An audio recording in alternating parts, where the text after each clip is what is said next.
Kia ora. Kia ora. Kia ora. Tēnā tātou katoa e ngā piringa o te whare. I runga e nei āhuatanga i tātu kupu e korohia ki ana. Nō reira, rauranga tira mā te minita huri noake nei. Ki te mōtū nei, tātou haumai o tāhurutanga tēnei whare. Tēnā koutou, tēnā tātou katoa. It is indeed our honour to be here this evening. Just a few words of explanation so that it's about inclusivity, more comfortable in our reo. So I'll be reverting to te reo Māori shortly, but I just need us all to understand what I'm talking about and the blessings that we're about to lay. In the past, please come up to me afterwards and come and meet Wirihana Takanini Hawk. And he's present tonight. We're representing mana whenua, which includes mana whenua, the whole 16, 17, 18, 19 mana whenua. This karaua, this pakeke, Papa Bob Hawk, commonly known as, rest his soul. We're representing Papa Bob because Papa used to open these festivities in the past. So we are his children. I'm his favourite son-in-law. This is his daughter. This is Tuhi. Kia ora. Tuhi graces us to hold the mana of her father and the capacity that he held over many festivities and blessings across this city. So just as a word of explanation for us all. At the end of our karakia, just follow my hands, people. Our karakia this evening is not a religious one, but it includes all religions. So please feel included. It's more of a spiritual blessing, one of earth, wind, fire and water, and blessing the people and their skills, who earthed yourselves and put it to pen. I'll put it to computer. You breathe your own breath of life into your work, and that's the wind. The fires are the fires in the belly, and the fires and the stories that you recreate and bring back for us, lest we forget. And of course, everyone, 80% of us is water. We bless tangaroa rarau, tangaroa whakamautai. May we be well, and may we be blessed with the tides as we go. And may your seas be calm. And if ever you hit a bit of turbulence, take out a book and enjoy, and find the peace that dwells within. Somewhere along the line, we've got some water. This water is from Ockham Bay. Papa's house. Papa's house used to be, you got Ockham Bay, and you got some toilets there, and you got a pedestrian. Well, straight across the road is where Papa Bob Hawk, Wirihana Takanini Hawk, where he grew up, where he lived, down on the bottom, on the flat there. And so this water is from Ockham Bay. It's Papa's water. So we want to make him such an integral part of our evening in our celebration. And if you hear me saying te hau, te ahi, te wai, me te whenua, those are our tupua, earth, wind, fire, water. I'm going to bless our occasion also, just in case there may be some new names that we're going to bring to the forum. There may be some new books. There may be some new ideas. But, we all come with new and replenished hearts this evening. So we're going to bless the newness of our lives and the newness of our readings with the water, with Papa's water as well. If I forget that, Tui's going to hit me and then I'll remember to ensure we cover everything this evening. So it's a pleasure to be here. To all of our people that have shared the words, ngā mihi nunui kia koutou, tēnā koutou, tēnā koutou. I'm going to do our karakia and our mihi all in one. I'm going to stack it all in one, then we can sing one song. And our song is He Hono Re Kororia. If you take a look on my back, you'll see Hono Re Kororia. That was Papa's favourite song. So we'll all sing that along. If you don't know the song, who cares? It's honour and glory, peace on earth, goodwill to all people. That was Papa. And I'm sure, that was the essence of the writings that we're about to enjoy this evening. Nō reira tēnā tātou katoa. Tui au ki te rangi, tui au ki te whenua, tui au ki te moana, ka rongo te pō, ka rongo te ao, ka rongo tēnei ko te moka tangata, taki a maira, ki tā te kupu e kōrohi a ke ana. Rei te tīmatanga te kupu ko te atua noa taua kupu ko te atua noa te kupu ko te tīmatanga. Nāna nei ngā mea katoa I hanga ka aro te tehe mea te kora te hanga ngā mea hanga ia. Ko ia te ora te kaha, te ora te maia, te ora te mana wanui. Nō reira tēnei anu hoki te Māori. Te Māori e whakatau nei ko te Māori o tēnei kura. Tēnei te Māori kātau ko te Māori o tēnei whānau. Tēnei te Māori kātau ko te Māori o Ranginui a Tuhi honei. Tēnei te Māori kātau ko te Māori o Papa Ua Nuku e toko te waka nei. Tēnei te Māori kātau ko te Māori te rau o te aroha. Tue ia maira tōna mana, tōna ihi, tōna wana, tōna wehi, tūgana mai he Māori tū, he Māori ora, uhi, waero, tau mai te Māori, haumi e, hui e, tai ki e. Your line is tai ki e.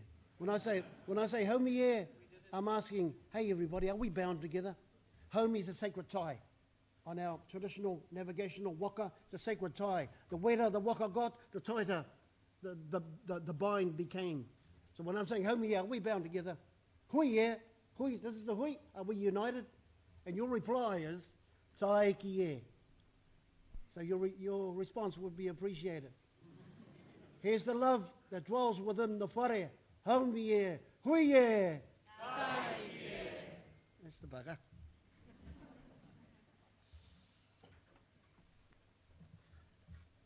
Sing our song. Hono re korore. Hara mai. Toro. He hono re, he kororia, maunga rongo ki te whenua. Honour and glory. Whakaaro, pai e ki ngā tangata katoa. The thoughts to all people. Ake ake, Peace on earth. ake ake, Forever and ever. Amine. Our tour, our essence.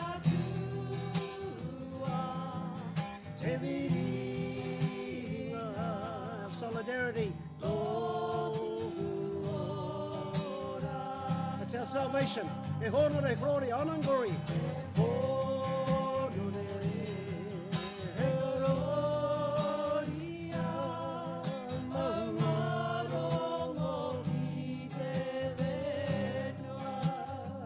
Good thoughts to all people.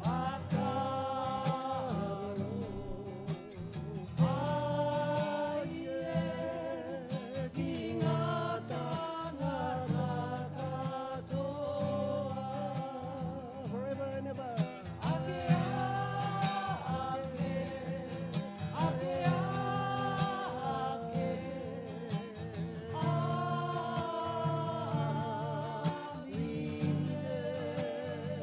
Our tour. Our spiritual essence. Keeps us all together.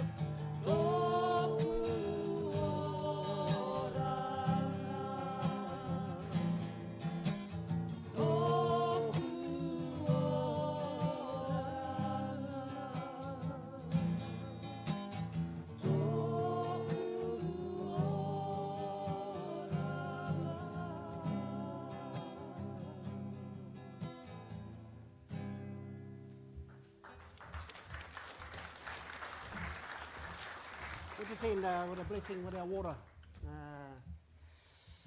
Kia ora tātou, e au ka ia ka rere no te waipuna ariki. E au ka rere no tāne te wai ora, ia ka rere no io te wai ora. Whakaahu papatea te wai noa tua ki te wai u kaipō o papa tua nuku. Whakaahu rangitea te wai noa tua, te mana whai ora tira tawhito, tēnei te matatau ka eke uhi. Waero, tau mai te Māori, haumi e, hui e, tai ki e. Kia ora tātou.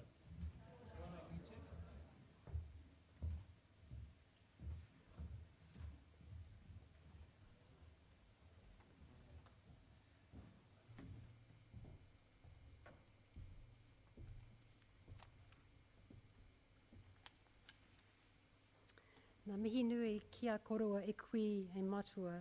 Nā mihi nui kia korua mo te mana me te wairoa I o mihi whakatou. Thank you, Tuhi and Blackie, for your mihi. We feel honoured that you've given this event your blessing.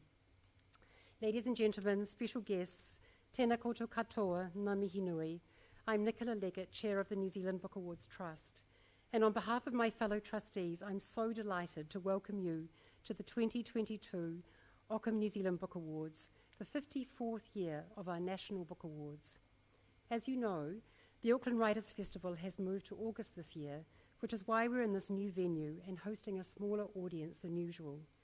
We are very aware that COVID is still a real thing in our world, and so we are grateful to all of you for your decision to come and support this event tonight, and we empathise with those who felt that attending was not right for them this year. Welcome to those who are watching us from elsewhere on the live stream.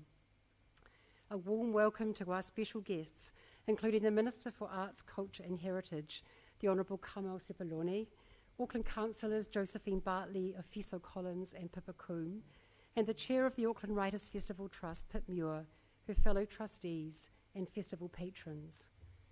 A warm welcome and enormous thanks go to our funders. Ockham, our cornerstone partner, whose great vision and generosity sustains these awards, and it's great to see so many of the Ockham whānau and friends here tonight.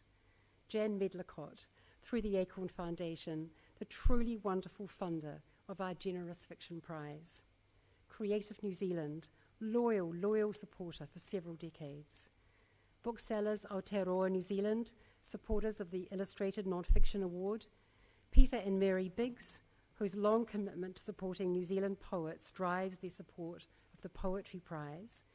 And the Crystal Arts Trust, the generous new funder of all 4 of the Best First Book Awards. Our thanks to you all are heartfelt. Sincere thanks go to the Auckland Writers' Festival Trust and to the festival team, which has been so helpful to us in staging the event here at Q Theatre. We truly value our partnership, which has really come to the fore at a quite challenging time. Thanks to the festival's production supremo, Vicky Cooksley, and her crew. Thanks to the team at Q Theatre, we really love the feel of this space. Thanks also to the Academy of New Zealand Literature, which has assisted in several aspects of the awards campaign. And special thanks to the Book Awards Trust manager, the marvellous Belinda Cook, who's worked so hard to make this event possible, and to the awards administrator, the unflappable Chris Chan. Thanks to our bookseller, the Women's Bookshop, who has a stall here tonight. I hope you've noticed that as you walked in. And indeed, thanks to the booksellers of this land, who in the last year have had to be so nimble through lockdowns and red restrictions, but who have kept selling the books and keeping our sector buoyant. Tonight is a very special night for the New Zealand Book Awards Trust, as we announce our new te reo Māori name, gifted to us by Tā Timoti Karitu and Pānia Papa. It is Te Ohu Tiaki I Te Rau Hiringa. As Tā Timoti and Pānia explained to us, these are its elements. Te Rau Hiringa is the name for the awards made from rau, which, as you know, is a play on the words either leaf of a tree or pages of a book, or 100 or many. Hiringa means inspiration, so hundreds of leaves of inspiration is a very loose translation. And the name for our trust, Te Ohu Tiaki I Te Rau Hiringa, is made up of ohu, a company of workers who look after something, tiaki, to take care of. We feel this is just perfect. We are so grateful Tuta Timothy and Pania. And our warmest thanks go to them for a very, very special gift. And so to tonight's category finalists, 16 fantastic authors who demonstrate so vividly how critical books are to our national conversation. Last year was another really challenging year for writers and publishers, with many launches missed and bookshops and research libraries and archives shuttered, especially in Auckland. And so to be here together tonight feels especially sweet. And I'm sure that it will be especially exciting for the large number of first book authors who are finalists tonight. Congratulations to all our finalists and winners. We're also happy for you and proud of you, and it will be a great privilege to hear you read to us tonight. Behind these authors stand their publishers who invest in them and believe in them. We salute you, as we do the booksellers who put their books into readers' hands. Thank you to our 13 heroic judges who last August started with 160 entries and have read thousands upon thousands of words and engaged in deep conversation with each other to select the 4 winners plus 4 best first book winners to be announced tonight. Please allow me to thank them individually now. For general non-fiction, Nicholas Reid, Aaron Smale and Leilani Tamu. For poetry, Sarada Korala, Apirana Taylor and Jane Arthur. For illustrated non-fiction, Chanel Clark, Patrick Reynolds and Jane Connor. And for fiction, Rob Kidd, Gemma Brown, Kellyanne Moray, and our international judge, John Freeman. Whoever wins tonight, may I urge you, if you haven't already, to read their books. You can buy them out in the bookshop afterwards, and you might be able to grab an author to get a signing as well. Writers and publishers, ngā mihi nui, me tau aroha nui. It is my great pleasure now to welcome to the stage the Minister for Arts, Culture and Heritage, the Honourable Carmel Sepuloni.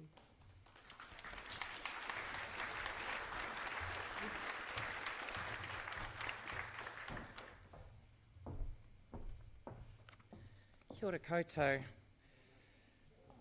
I think along with many of you, I'm very delighted to be here with you this evening in person as we celebrate the Ockham New Zealand Book Awards, an iconic literary event which is 54 years old this year. It's great to see the ceremony presented live for the second year running after the pandemic forced the 2020 event online. There's nothing like old school in person with all the wonderful vibes you get from a gathering of writers and book lovers. Tonight belongs first and foremost to our 16 finalists, all gifted New Zealand writers in different stages of their careers. I congratulate you all on being shortlisted for all these awards, and most particularly on the important contribution you make to Aotearoa in your chosen profession. Paula Morris once described the life of a writer as sitting down to work day after day, month after month, with nothing but language and imagination. It is a hard and demanding profession, and not one in which it is easy to make a living. I know this because I'm married to a poet. But life would be unimaginably poorer without our writers. Their words reflect our nation and the many different people within it, while giving us a powerful voice in the international community. Our writers challenge and ask hard questions in ways that we can all identify with, and over time, as a profession, they make a priceless contribution to the evolution of thought, understanding, and ideas. This year we celebrate 16 of our finest writers. Whatever the outcome of tonight's announcements, each finalist can already bask in the knowledge that they have been shortlisted by expert judging panels and that their works are highly regarded by those who understand the many elements that create an outstanding book. The Ockham Book Awards play a very important role in lifting the profile of literary achievement and showcasing the quality of literature produced by the people of Aotearoa. They are a huge milestone in the career for the winners, as well as providing significant material support.